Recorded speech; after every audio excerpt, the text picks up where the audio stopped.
Good morning. Welcome everyone. From my far right, Gareth Rhodes, Chancellor Jim Malatras, Kelly Cummings, Director of Operations, Dr. Howard Zucker, Health Commissioner. To my left, Melissa DeRosa, Secretary to the Governor. To her left, Robert Mejica, Budget Director of the State of New York. Today is day 298. Numbers for today. Statewide positivity without microclusters. Shouldn't say without all microclusters, it's just without microclusters. They put that in there just to test me and test you. Today is 5.37. It was yesterday 5.58. Overall positivity with the microclusters 5.8. It was 5.89. Positivity microclusters 7.09 was 6.81. 200,000 tests, 164 statewide deaths. They are in our thoughts and prayers, especially during this holiday season. What a terrible, aggravating circumstance to this miserable year. Statewide hospitalizations, 6,800. Discharges, 672. Admissions, 1,008. ICU up 40. Intubations up 19. By percentage of population, Finger Lakes, Finger Lakes, Finger Lakes. Finger Lakes has been a problem for the past several weeks. It is not getting better. It's a serious concern for us. I'm going to be speaking to the elected officials in the Finger Lakes and to the hospitals, and we're considering several options because that is a serious and deadly situation, and it's not getting better. Western New York, we've made progress. Rest of the state is basically flat. Positivity, it's Finger Lakes and it's Mohawk Valley. Mohawk Valley is actually higher now than the Finger Lakes. So the same situation with the Mohawk Valley. New York City, when you look at the numbers, Staten Island 5.51. And there's no reason for that. Follow the precautions, save lives.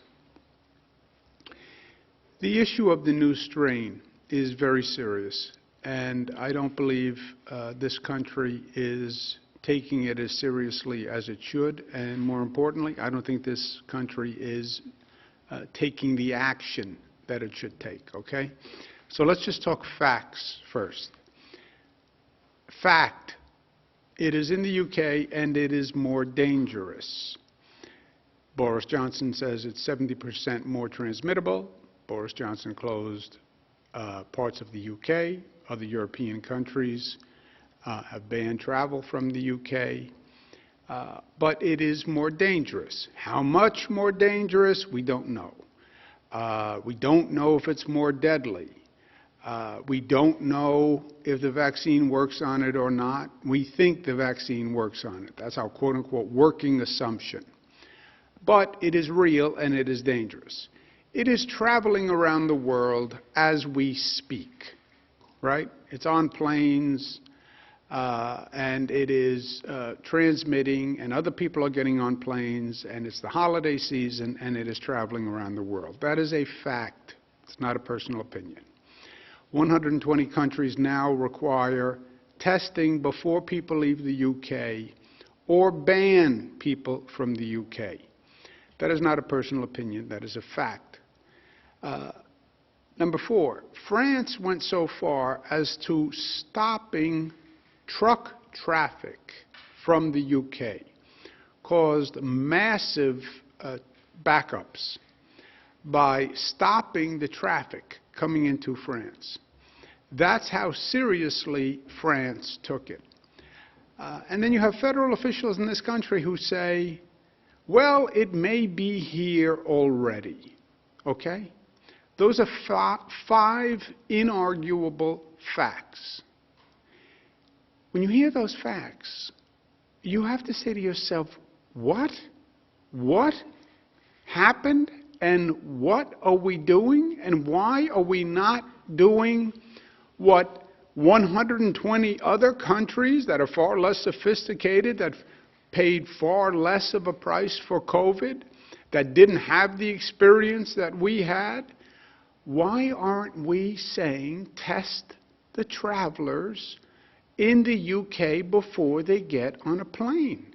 Why aren't we saying test travelers, period, before they get on a plane and come to the United States? I mean, why wouldn't you do that? This is what happened in the spring. It is deja vu. It is the same mistake the federal government made that killed thousands of people and cost billions of dollars. They lost track of the virus. They knew it was in China, and then they lost track of it. And what happened is the virus got on a plane and went to Europe, and then got on another plane and flew to the United States, and nobody knew it. That's what the history books will write, was the gross negligence of this federal government. That will be the legacy. And we are doing the same thing again, and it makes no sense. When did common sense leave government? When did government become so bureaucratic and so apathetic and so slow that basic common sense eludes them? Because that's what this is. 120 countries around the globe. Any official who hears anything, test before they come. It's not banning, it's not impeding. Test before they come. The way we did 200,000 tests in this state, just this state, yesterday. Test travelers before they come. That HHS and the CDC have not acted on this is really reprehensible. I don't know if they're just checked out, and if they're checked out, they should resign. I don't know if they are, because it's in the midst of a transition, then you should say, Mr. Joe Biden, why don't you make this decision? But to do nothing when you know the virus is coming here, when you say it may already be here, which would then mean you would be concerned that you want to isolate it and stop the spread. It's just the greatest failure to do one's job. And this is not a special insight, and this is not political. It's the UK. Every other European country has done it. It just, why? Why would you put people's lives at risk? Dr. Redfield, Secretary Azar, they were part of a political administration, and they're going to have to answer for their political activity over the past 4 years. But it's over now, the politics. Why didn't you do your job now, Mr. Secretary? Why didn't you do your job now, CDC Director Robert Redfield? I'm sure the President isn't pressuring you anymore, so just do your job. New York Times, which I believe in a free exchange with the free press. When I disagree, I say I disagree. When I agree, I say I agree. But the New York Times wrote a smart editorial today. A contagious variant of the coronavirus has been detected. Trump administration is doing little to address it. Because the federal government doesn't act, it puts the onus on states. Because it doesn't help me or help the people of New York. I'm not in the finger-pointing business. Well, the feds should have. Okay, but at the end of the day, my job is to protect New Yorkers. So if the feds don't act, I'm going to do whatever I can do. And we made tremendous progress. The airlines that fly into New York, there are 3 airlines. All 3 agreed to do testing before those flights land in New York. New York is the only state that has made that request. And New York now is safer than any other state because the people who are landing here are being tested. If I could do it, why can't the United States do it? I did it in 3 phone calls. They didn't fight me. Why wouldn't the United States do it? And the Times says this is reminiscent of the early days when the virus was first detected in Wuhan, China. They enacted a travel ban against China, but it was already gone. They closed the barn door after the horse left. My expression, not the Times. The Times would never speak in such colloquial terms. But that is the situation. Well, Mr. Cuomo's, there are limitations to Mr. Cuomo's plan. I think it's still pejorative. No, my plan can only affect the state of New York. And they're right that you can fly into another state, and I can't prevent flying into another state. Only the federal government can do that, and the federal government should do it. And they should have done it already.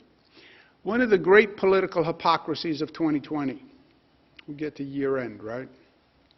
Here's one of the great political hypocrisies for an elected official. Don't you worry about COVID. It's a hoax. It's overblown. The government is being overreactive. Freedom. They're trying to shut us down. Don't worry about those restrictions. Protest. Go to the bars and the restaurants. Don't wear a mask. That's what you should do. Me, I want a vaccine. You know? If your constituents shouldn't worry about it because it's a hoax and it's overblown and it's oppressive, then why do you, Mr. Politician, want to take the vaccine? You know, that is one of the great hypocrisies. Don't you worry about it, but me, I'm taking a vaccine as soon as I can. United States, CDC, HHS, do something, do your job on the way out the door. Just tell the UK, test travelers before they land in the United States. State Lab is doing specimens from across the state. We're looking to find out if it's here, where it is. We want to isolate it. If it is more easily transmitted, we want to catch it in the crib, right? That's what contact tracing is all about. Find it. Patient 0. Where's patient 0? We want to find patient 0 on that variant. And in the meantime, stop other people who are infected from coming. This is the holiday season. The next 10 days are going to be key for us. If you look what has happened around the nation, you see a spike that has increased since Halloween. It got colder. People went indoors. But then you see a spike that happened in other parts of the country in Thanksgiving and coming out of Thanksgiving. Those parts of the country had more travel at Thanksgiving than we did. More travel is a proxy for more social gatherings. More social gatherings, fewer precautions, more spread. We did not have that same post-Thanksgiving spike because we were more cautioned and more intelligent about it. The question is what happens through Christmas and Kwanzaa and Christmas week and New Year's. Do we stay as diligent, or does that number go up? Does it stay flat? How high does it go up? How fast does it go up? We are not destined for a shutdown. I want to do everything I can to avoid a shutdown. The shutdown does tremendous economic damage and collateral damage to families. We can't survive with these economic shutdowns. And no hospital in the state, no hospital, has advised us that they are within 21 days, 3 weeks, of 85% capacity, right? So on the fear of overwhelming the hospital. system. No hospital has said that they're within 21 days. But that could change if the spike goes up dramatically. And that's what we need to watch over these next 10 days. Celebrate. I'm going to celebrate. I deserve to celebrate. I was good. I'm on Santa's good list. I have that on Inside Information. Celebrate. But just be smart about the way you celebrate, right? Avoid the density. Open the windows. Take a walk outside. Just be smart about the way you celebrate. Celebrate smart. Stop the shutdowns. That's what's going to be on all our travel signs and flashing signs. Kelly Cummings is doing that to remind New Yorkers. Celebrate smart. Stop the shutdowns. Celebrate smart. Stop shutdowns. Smart is part of being New York tough, right? It's part of our DNA. In the meantime, we're in a race between the vaccinations and the increase in the COVID rate. 89,000 New Yorkers have received the first dose. Nursing home program in the first 2 days, 90 facilities, 22,000 vaccines administered. Great job. More good news. Well, more surprising news. The Pfizer vaccine, we found out, had more dosages than they said per vial. That's good news. This is the Moderna COVID-19 vaccination kit. This is the Moderna vial. The Moderna vial was supposed to have 10 doses. This vial would do 10 doses. Actually, they're getting 11 doses per vial, which is different, but good different, as opposed to bad different. And after a year of having a lot of different pop-up, and 90% of it being bad, I'm glad that this is different but good. So we actually have more Moderna vaccines than we thought because there is more vaccination in the vial. That was also true for Pfizer. So they both made a mistake, but it was a mistake in a positive direction. I'm working on the State of the State now. State of the State I issue in the beginning of the year. The overall balance for the State of the State is how do you stay open safely and how do you reopen safely, right? And the balance is going to be how do you use vaccinations and testing to determine safety, okay? You have two tools. We're now the most proficient state in the nation on testing. We have vaccinations coming. There will be people who will receive 2 vaccinations shortly, and they will have been vaccinated. How do you use the vaccinations and the testing to define or determine safe in terms of reopening? You can't wait for the vaccine to hit critical mass. 75 to 85% of the population. That is months and months away. And by the way, the more they talk, the further the timeline. First it was going to be June, then it was going to be September. Now some people are suggesting even longer. We can't go through 9 months with restaurants shut.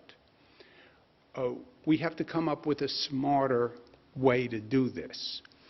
And this is going to be a different period in history. You're going to see a global competition and a global sorting out where certain states, certain regions figure this out first and better than other places. And there will be winners and losers through this period. And that's the really smart long-term vision that we have to have in this state. But we're talking about a demonstration. Can you reopen venues using rapid testing? ancillary question. Can you reopen venues using vaccinated people? We're not there yet with vaccinated people. But can you reopen venues using rapid testing? That's the question that the Department of Health has been analyzing, because I want to speak to it in the state of the state. But we're looking to test an hypothesis. The National Football League currently does games without testing. The Buffalo Bills are going to have a playoff game. Could we allow fans to the game with testing and then contact trace after the game? That's what the Department of Health has been working on. The Buffalo Bills proposed 6,700 fans. Department of Health is working on a model where you would test the fans before they go in. If they're negative, they go in, and then contact trace afterwards to see what the effect was. And Commissioner Zucker and Robert Mujica have been working with the Bills on this, and I'm going to ask them to comment. Commissioner Zucker, the picture, he's using his hands. That's because he's Italian, Dr. Zucker, and they tend to talk with their hands. Robert Mujica is not smiling. That's because the man is incapable of smiling. I've known him for 10 years, and I've yet to see him smile. So don't take anything from his facial expression. There's no negativity intended. That's just his face in repose. But Dr. Zucker, would you like to make a comment, and then we'll go to... Sure. Thank you, Governor. So as the Governor mentioned, this would be a demonstration project. It's a public health model. It's never been done anywhere in the country before. As the Governor mentioned, what we will do, we will work with the team to get all the fans tested who are coming in beforehand, 6,700 people, prior to the game. We'll have proof of a negative result prior to entering. We'll work with the team, and we will do contact tracing afterwards. And as I said, this is a demonstration project. My concern here is we can control how fans come into the stadium. We can control other factors as well dealing with the stadium. But the ancillary events, the parties, are where this virus can spread. The events at the airport is a classic example, which we saw the other day. Thousands gathered without masks. And that's how disease spreads. So how do we control that? That is really the question. That's what we are working on as well. And this is all obviously community spirit. We are extremely proud of the Bills. We are all New Yorkers. We work on these things together, and we will get through it. But that is our plan as a demonstration project, Governor, and no one else has done this in the nation before. Thank you. Thank you, Doctor. Mr. Mujica? So the Bills have submitted a plan that the state is reviewing, and we've gone back and forth with them on the elements of the plan, but they will control ingress and egress in the stadium. They will have social distancing within the stadium. Masks will be required at all times. Fans who are not wearing masks or won't wear masks would be ejected from the stadium if they are not. And there will be ushers in every section. Some sections will be closed off. And as Dr. Zucker mentioned previously, the Department of Health actually went to another stadium to see how some of these protocols could work, and they're comfortable with that. The testing is the newest piece, which no one else is doing anywhere in the country, but as the Governor points out, this would be the beginning to start to show how you could start events with testing and all of the other mitigation factors we have. This would be the first in the nation and the first in the Northeast. Thank you. Thank you very much. Countdown to Christmas, 2 days. We're distributing 7,300 toys, coats, school supplies. New Yorkers are the best, even with everything that's going on. They were so generous, and we want to thank them all. We want to thank Walmart and the China General Chamber of Commerce, and the literally hundreds of New Yorkers who donated toys. Even though the economy is terrible and everyone is suffering, New Yorkers are just beautiful people. I mean, I don't even have another way to say it. Next on News Channel 13 Live at noon, a Christmas flood watch is in effect. Neil has your first warning forecast. And the CDC releases a to-do list for determined holiday travelers. Also, time's running out to find that perfect holiday gift. I'm Sam Hessler here in Stuyvesant Plaza. Coming up, we'll tell you how those businesses are planning for the last-minute holiday rush.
From WNYT Albany, News Channel 13 Live at noon begins right now. good afternoon. I'm Emily Burkhardt. We